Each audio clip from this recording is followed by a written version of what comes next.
that good, Brian? All right, got it going.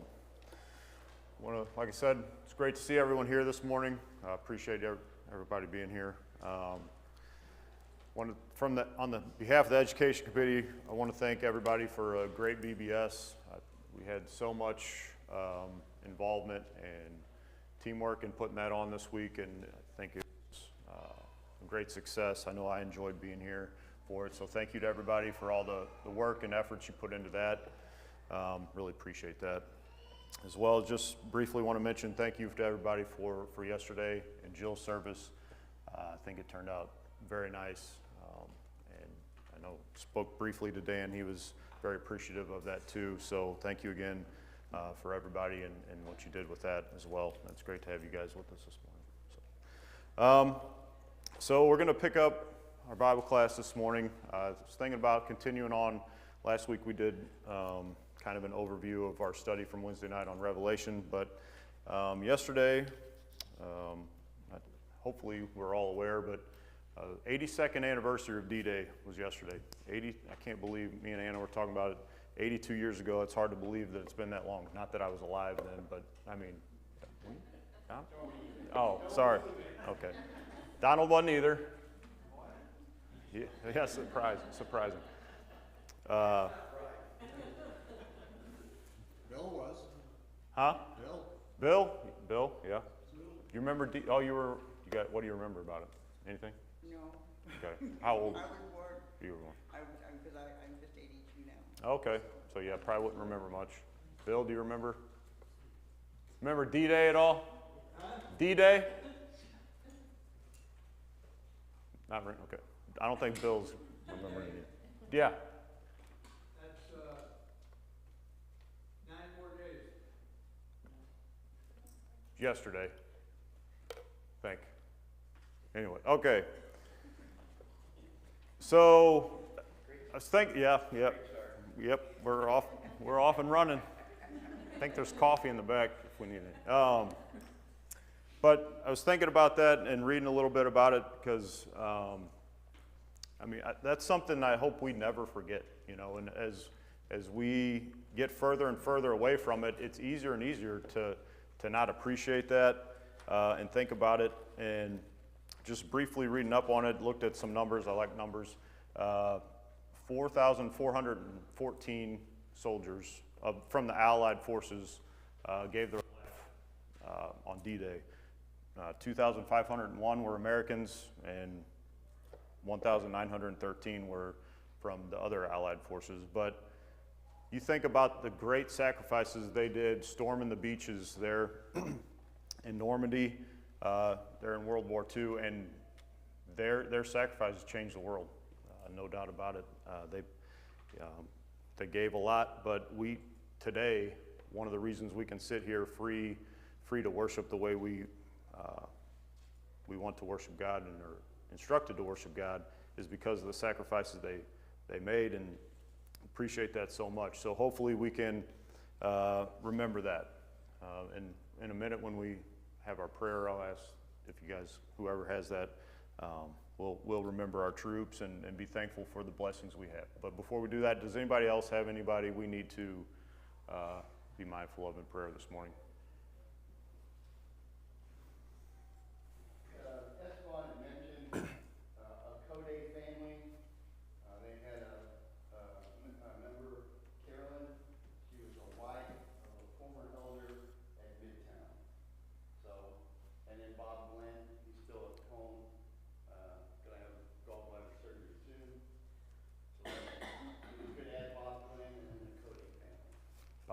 Bob, yeah, so Anna's parents are next door neighbors to Bob, and we found out he is home. Did we know that he was home? Yeah, I talked to him. Okay, yeah, so he's home, but yeah, waiting gallbladder surgery. And then how did you pronounce Code family? Okay. Jimmy, would you mind starting us with prayer this morning? Appreciate it. Dear Father, I want to start off this morning asking the Brother Bob or Code family, all those that are boys in it. We don't know the names, what relation they are, Lord. They're there for a reason. They want prayers, and their family wants prayers, Lord. It's good to see Dan, his family here with us this morning as well, Lord. Continue to be with him, Lord. Give Brother Jay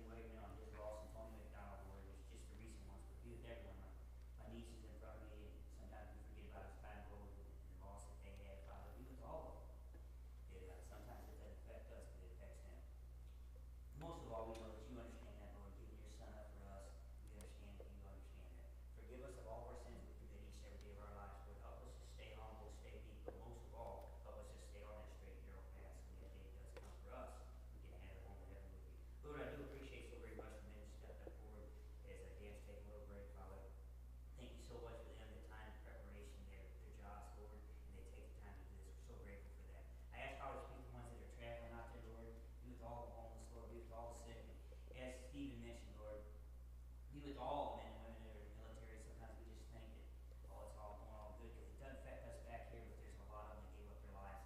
And not only that, but that happened, Lord, as I mentioned, it affects their families, Lord. So be with them, Lord, be with all the military, Lord, be with all the area. In Jesus' name, amen. Thanks, Jimmy. So in thinking about D-Day and all the sacrifices that were made on that beach for us, and then spending a week studying Paul, I thought it'd be an interesting time to kind of have a class talking about the sacrifices Paul made in his service to God. He's probably fresh on a lot of our minds. One thing that was kind of interesting to me about how we chose to do VBS this week was we had such a broad, I guess, topics.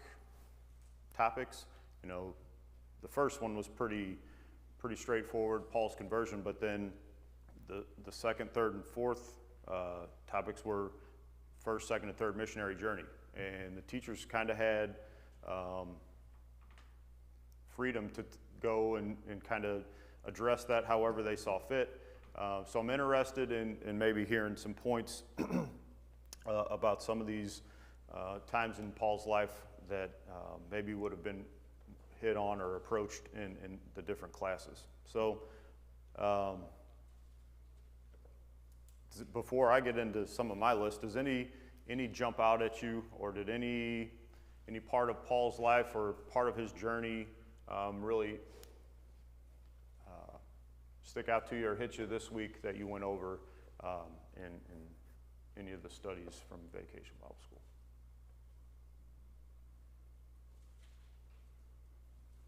All right, we'll go through my list. All right, the first one I want to look at is in Acts chapter 14. Look at verses 19 through 22.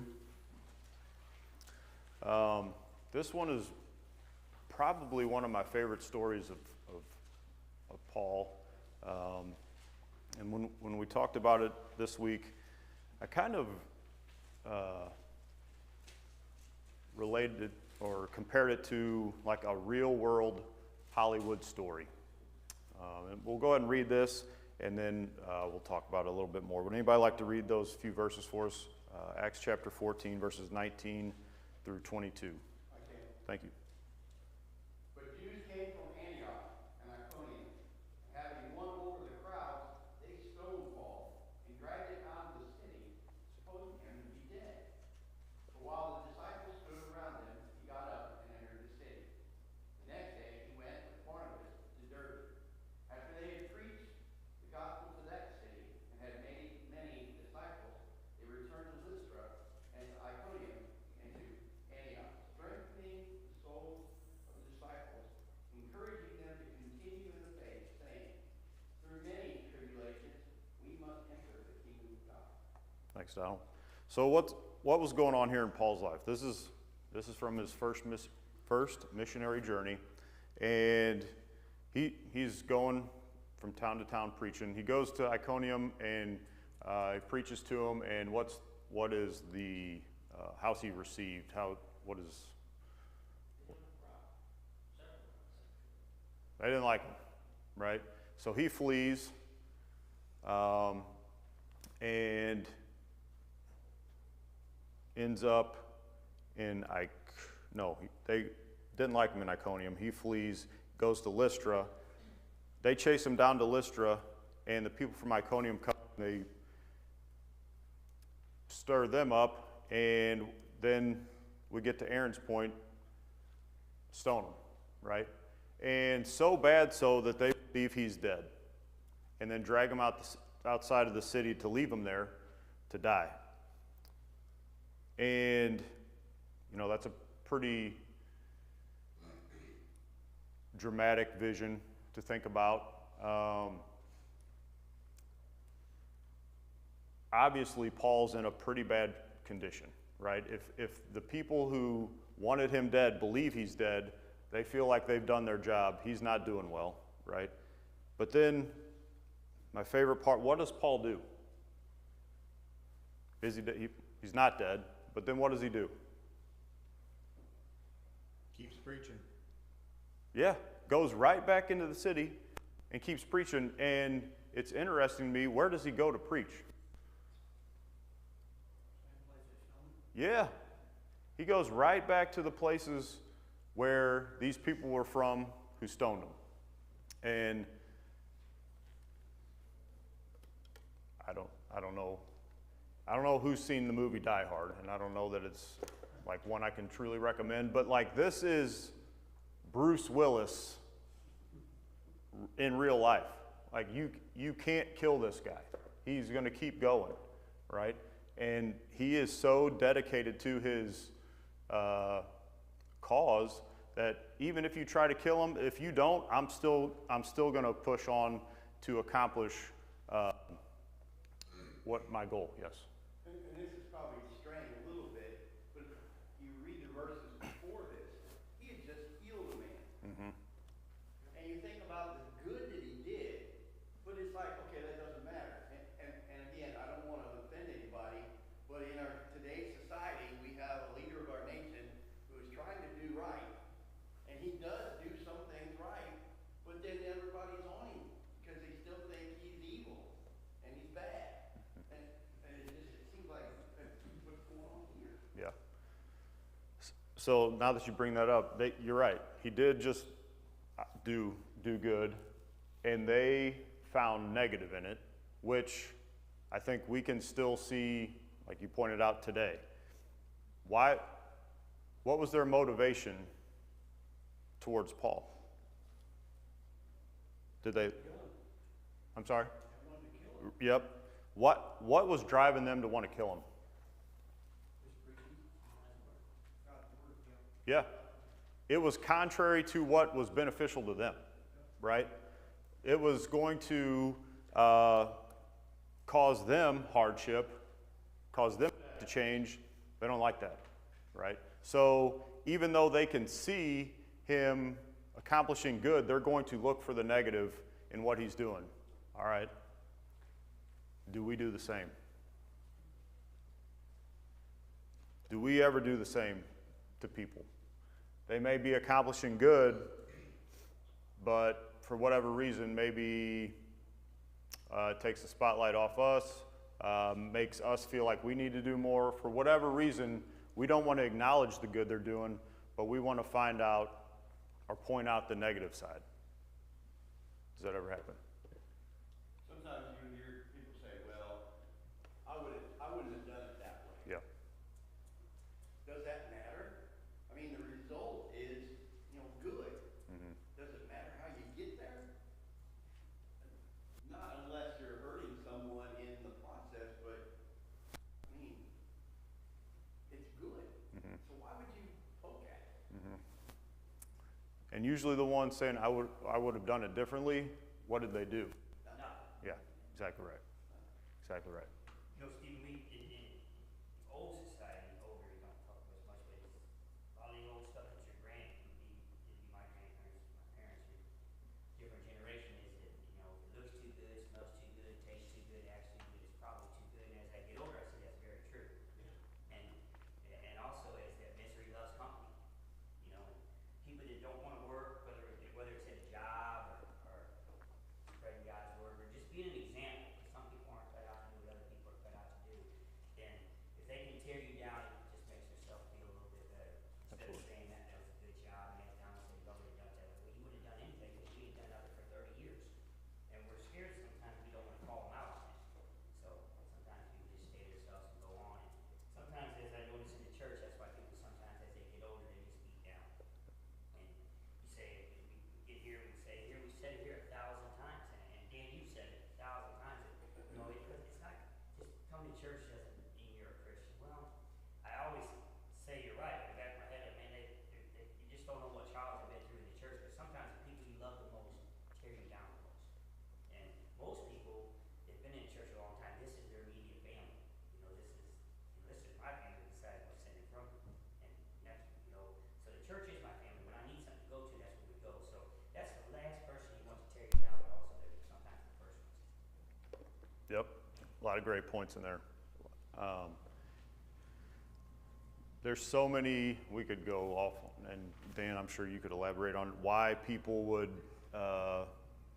choose to tear somebody down. You know, there's so many motivations to that. But I think if you maybe had to sum one up or pick one, ultimately it's they're not happy with themselves, and they're trying to you know, make themselves feel better by bringing other people down.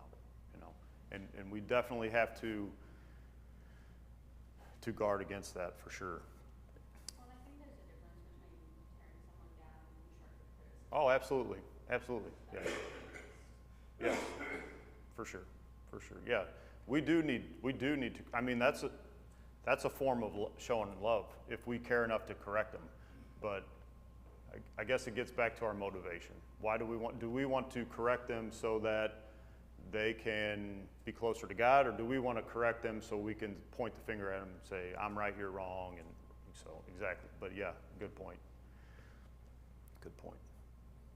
But when we talked a little bit about this week when we were examining this passage, if you were in Paul's shoes, you're just preaching, and they didn't like your message, and they tried killing you for it, what's your next step? Honestly, what would your next step be? Sorry? Yeah, I thought you said leave or hang the towel, which honestly, that's probably what I would. Hey, I gave it my best. It didn't work out. I'm going back home, right? And I think we could probably say, hey, that's a reasonable effort, right? Did you have something? Aaron, did you have something? No, okay, sorry. So, you think about it, I mean, when Jesus sent out the 70, I think it was at that time, he would tell them that, hey, you know, if they don't want to hear your message, you go to the edge of the city, wipe your dust off your feet, and go on. Mm-hmm. So, Paul isn't necessarily following that logic, because if he had him, then he would have gone. But no, he stayed in the fight, so to speak. Mm-hmm. You know, there's more to do, so we want to keep it. Yeah. How many times do we rationalize I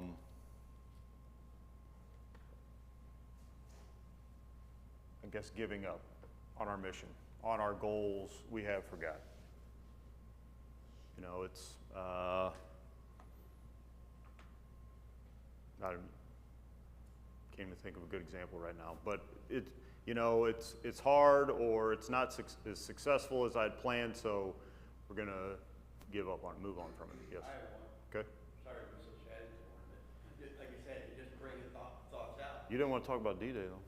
Huh? You didn't want to give us your memories on D-Day. But. Wow. Okay, this is how it's gonna go. Welcome to June.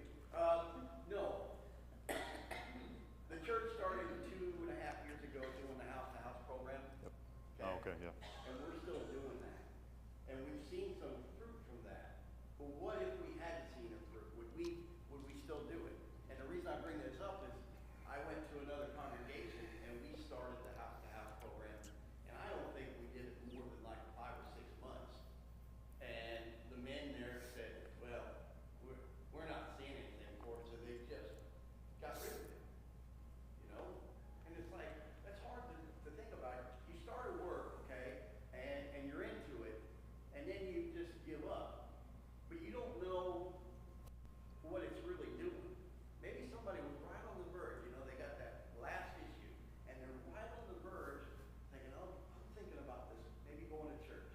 And then you cut that off, and it's like, okay, well, there's nothing there to prompt them. I don't know if that made any sense. No, it makes a lot of sense, and it almost the work you had done to that point, you know, makes it worthless almost, you know. Or it definitely affects the successfulness of it for sure. So that's a good point. Here in this passage, I love this passage about it, Paul, because can we legitimately give a reason of something's too hard for quitting after reading this passage about Paul? giving up what we're trying to accomplish for God because it's too hard after reading this. I don't think we can. He was basically killed and kept on, right? I don't think, and any of us have been persecuted to that level, and I pray that we never will be, but even facing death, Paul got back up, like Gary pointed out, went right back to the cities of the people that stoned him to keep preaching, right? That is super impressive. That is super impressive. So whenever we get, a little discouraged, like Jimmy pointed out, it's easy in our Christian walk to get discouraged, and maybe that's from our own brethren at times, right? But to come back to this passage and remind ourselves, yeah, we might have it hard right now, but did we have it as hard as Paul had it right here? Because he kept going. So what does God expect of me? God expects me to strive to keep going too. All right, anything else on that passage before we move on to another one? All right. Next one I wanted to look at is in chapter 15, verses 1 through 5. Chapter 15, verse 1 through 5. Anybody mind reading that for us this morning?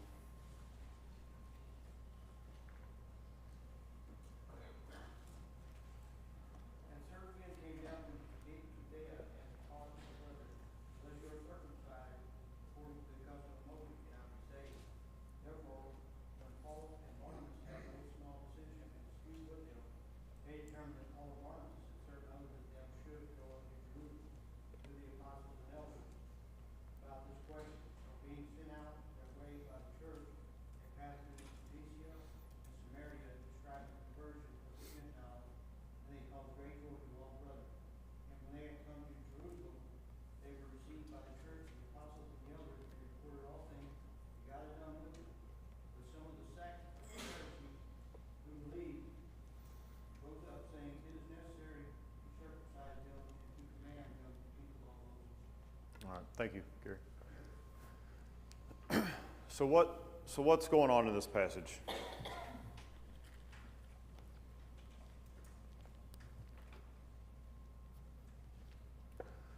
There is some disagreement on the way the Christians are to behave, correct? And Paul and Barnabas, does it say do they sit back and allow this to go on? How did they handle it? In verse 2, I believe. Did they just accept this teaching? No, they didn't, right? They debated with them, right? And then, and I think it's important to realize where Paul's at here to help us understand why this would have been such a struggle or a challenge for him or to him. Where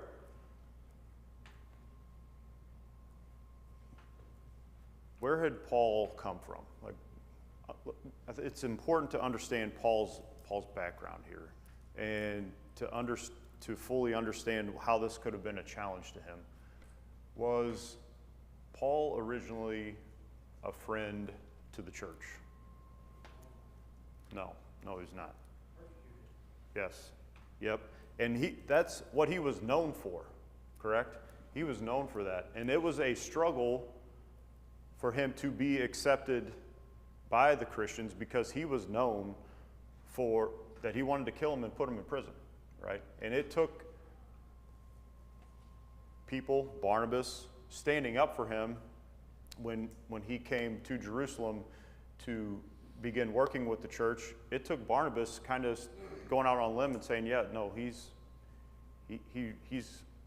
turned his life to Jesus and is wanting to do the work with us before they would take him in.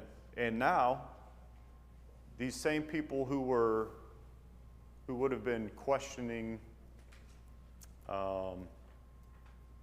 Paul, now he's having to turn and question whether they're living the true Christian life. And to get to Mason's point from a minute ago, how difficult is it to try and, when we care so much about somebody and we see that they're living in a way that's contrary to how God would have them live, or they're teaching something in that way, that to go and correct them. How much of a challenge is that? Every situation is different, but depends on what kind of relationship you have. If it's like your spouse, it'd be totally different than if it was like a cousin or a close friend, or, you know, if you don't have much of a relationship anymore, it's very difficult, or it can be. If you have a relationship you think that's teeter-tottering, it can be difficult because you think that might push it over the edge. Cut it, yeah. And so a lot of people don't want to rock the boat, so they want to keep that relationship, so they decide to just kind of let them keep going the way they are. And ultimately, if you lose your relationship over trying to get them to heaven, then, you know, it's worth it. But is it easy? No. Sometimes you have to have hard conversations that, you know, maybe you're not comfortable having either, or wouldn't want somebody to have with you. And so, I don't know, just gotta have a humble heart to do it, and the other person has to take it in that way. If you're presenting it with humility, then hopefully they'll return that with their response, but it doesn't mean they will. And so a lot of times, because it usually doesn't end well, we don't do it. But I've seen it the other way, where it ends well. And so it's like, if you do it enough times, you're going to have something end well, and so you're going to maybe look over the times it doesn't. Yeah. But you're also never going to get good at it if you never try. It's true. And those conversations don't usually come up until something's happened. It's a trigger. You know, that's usually when they come up. They don't just usually come up out of the blue. Because as Zach said, you're just going along with the flow, it's going pretty good. You don't really want to say something, whether it be a loved one or whatever, a friend. But some causes it to trigger, and it just snaps, and that either goes good or goes bad in that situation, whether it be a loved one or not. They go one way or the other. At that point, you make the decision to know that if you don't say something, then it could inevitably come back and bite you, for lack of better words. And you do it, hopefully you do it out of love, because you love them that much. And that's what the Lord did with his son. He knew what he had to do. Not that he wanted to do it, but he knew what he had to do, and he did it. And I'm sure that it played on his heart before, but let's see. It usually comes to that breaking point where it's like, either I tell them, or they die, and I feel like I'm going to give them an account for that. Like, I was the one in their life that should have told them about Jesus, and I didn't. So obviously it's going to weigh on you. How are you going to answer that when the Lord comes? And so you want to present the gospel to them regardless. And so it's not an easy thing to do. Emily had that situation happen a number of months ago, and she finally did it. She's been trying to do it for a long time. And you kind of get to a point where it's like, okay, in your mind, you kind of psych yourself up to like, if this loses the relationship, okay, but I don't want to give an account for why I never told them. Yeah. And that maybe is overpowering the you know, the losing of a relationship. And maybe it's a close one. Yeah, that's usually, I think you're right on as far as we're so afraid, or I don't know, the concern is what's going to happen to this relationship. But really, like you pointed out, what do I really care about this person if I'm really just kind of trying to get through the time knowing what the end result is going to be? You know, like. Do I really care about them? Yeah, absolutely, right. Am I looking at losing? Right, Like, yeah. So we Like Maybe we, you're losing more of like worldly pleasure because you enjoy being around them. Right. You enjoy maybe some of the things they say and do, more than the fact that they're not going to heaven right now. yeah, So it almost becomes a selfish reason. yeah. And We're it's, actually dealing with that right now. We've got a second child that kind of walked away from the church. And it's like, it's hard to have those conversations because, it's your kid. But they were raised in the church. They knew what was supposed to be. And now they're turning their back on it. And it's like, it's harder because you have to have that conversation. You just can't go on and not say anything. But it's like, okay, how do you talk to them? What do you say? And at the end of the day, it's like, you just gotta tell them, hey, this ain't right.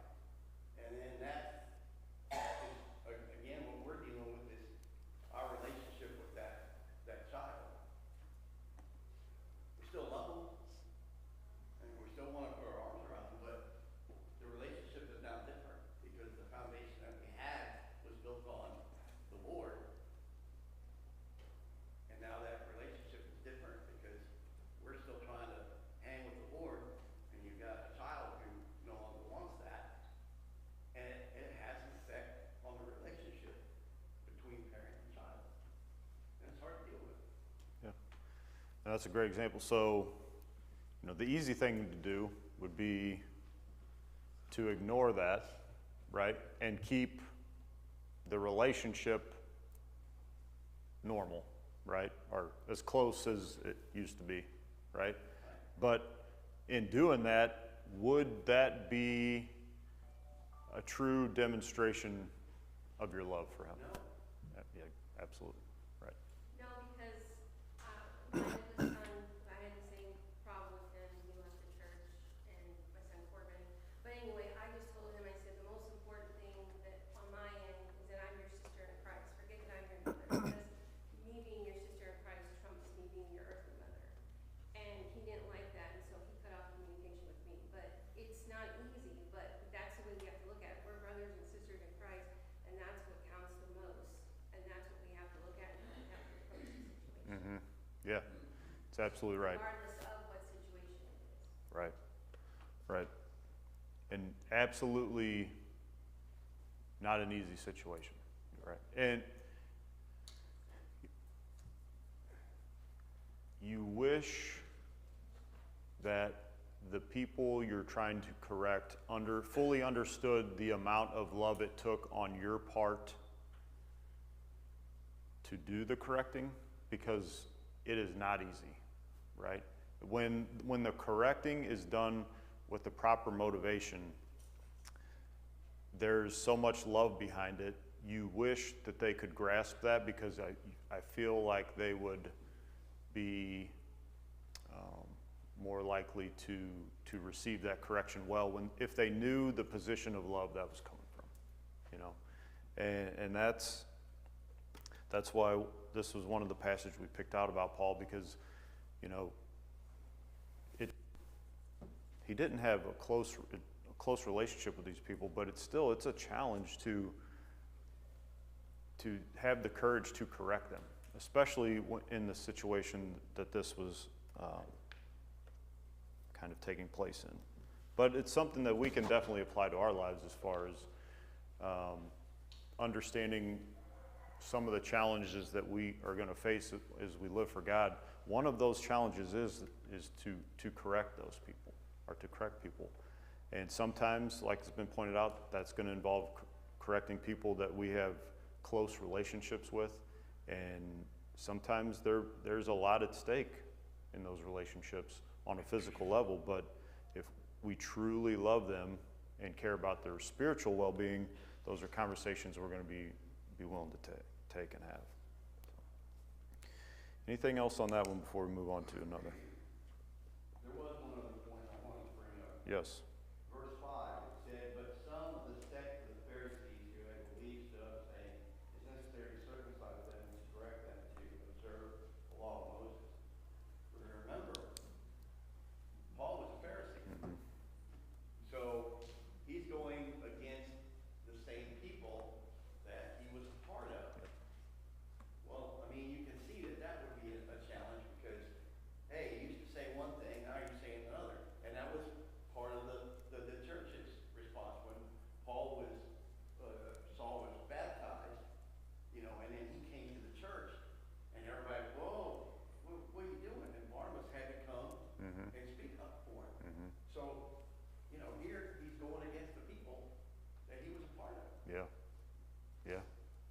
Absolutely.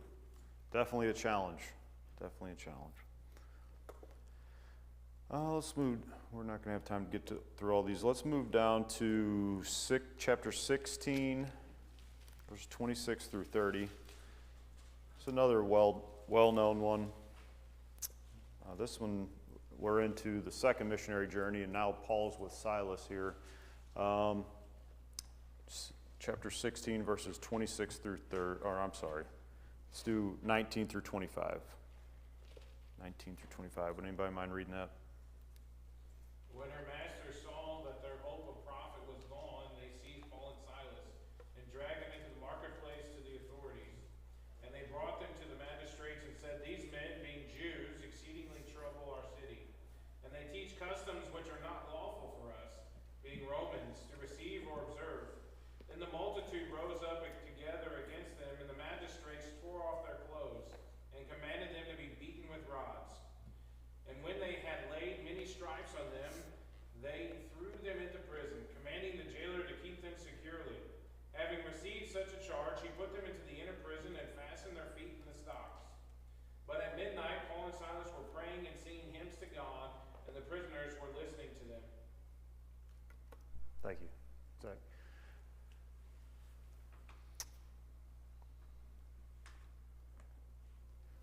What kind of day is Paul and Silas having here?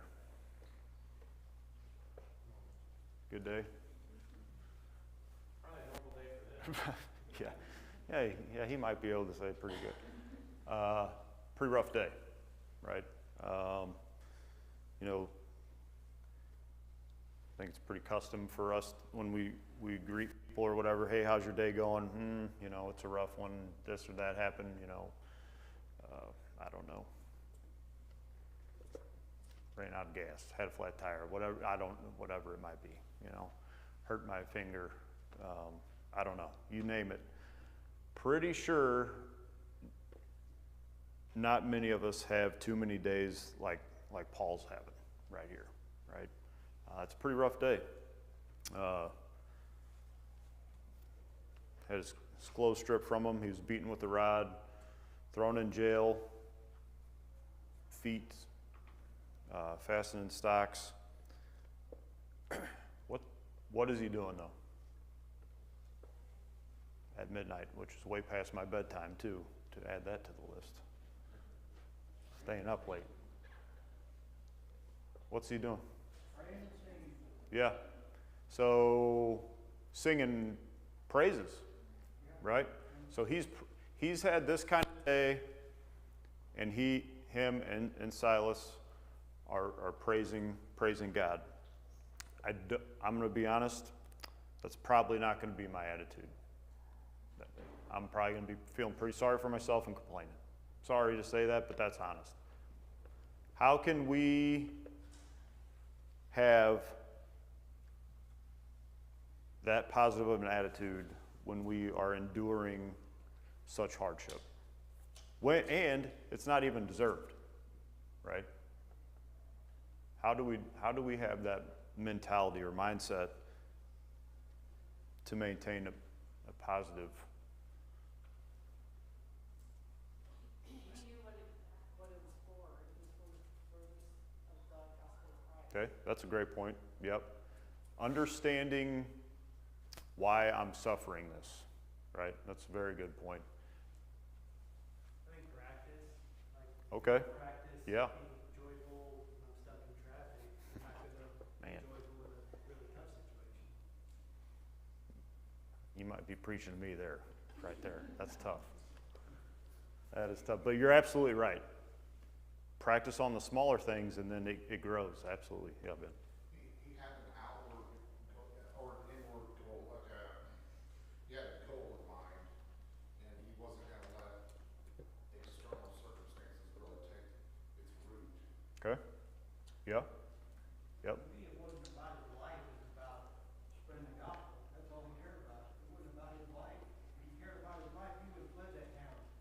It wasn't about his life, it was about spreading Jesus' word. Okay. Jesus warned them that this is gonna happen. Yeah. You know, like, don't let their persecution take you down. Yep. I don't know, in a way, we're probably expecting some of this. Okay. Yeah? I saw you starting to say something. Here I go again. My children, they should be able to attest to this if they're being honest. But whenever they were struggling with something, and they were never beaten with a rod, but they would struggle with something. And they hated it when I said, well, what you're doing, going through, is a big struggle. I get it. But is it like hanging on a cross for 6 hours? Compare what you're struggling with to what Jesus had to struggle with. And if you really do that, then it shrinks your struggle down a bit. You know what I'm getting at? Hmm. You know, it just doesn't compare. So if you keep in mind what Jesus did for us, then maybe you can get through the struggle a little bit easier. Yeah. Maybe. No, I think that's a very good point. Yes. Me as an American and other people as Americans, this is very hard for me to grasp because we shouldn't be arrested here unless we've done something wrong. Like, that's how our system is set up. And here, you know, people got very upset and like a riot kind of started here with a group of people that got very upset and they're thrown into prison. So I feel like my first reaction would be like, I shouldn't even be here. Like, this is not my place. This happened because people let their emotions get the better of them. And that fairness of it, I feel like that would be a big thing for me to overcome. Yeah. Yeah. Definitely would be a struggle. You know, to Gerald's point, you know, last week talking about the book of Revelation, that book, a lot of it, like we talked about, is telling us about about our reward, right? And that, like Emily said, there's going to be struggles before that reward, but once you receive that reward, you will understand that those struggles were completely worth it, right? And as hard as it is, but to your point, to practice focusing on those things, of focusing on what our reward will be if we endure these challenges. You know, it's tough. It's tough to do, but I think if we do start with the small things, we will be able to grow and do that even as the things get harder. Also, the mindset. Where are, you know, to Ben hit on it. We talked about this a lot in the teen class this week when we were going over this, but Paul's a great example of our circumstances do not control our mindset, right? Just because we're in a certain situation doesn't mean we have to think a certain way. We can find things to be thankful or grateful for in any situation. And I think Paul is phenomenal about that. You know, to go back to your traffic example, you know, yeah, I'm stuck in traffic, but I'm thankful my car's still running. I'm thankful I've got enough gas. I'm thankful the AC's run. Like, you can find things to be thankful for in every situation.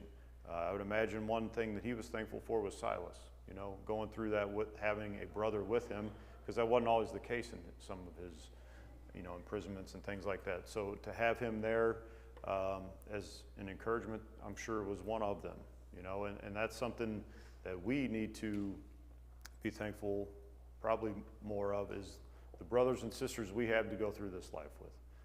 Because no doubt having each other to go through these burdens and trials is a blessing to have, and for sure eases those trials, for sure. Anybody else have anything on that?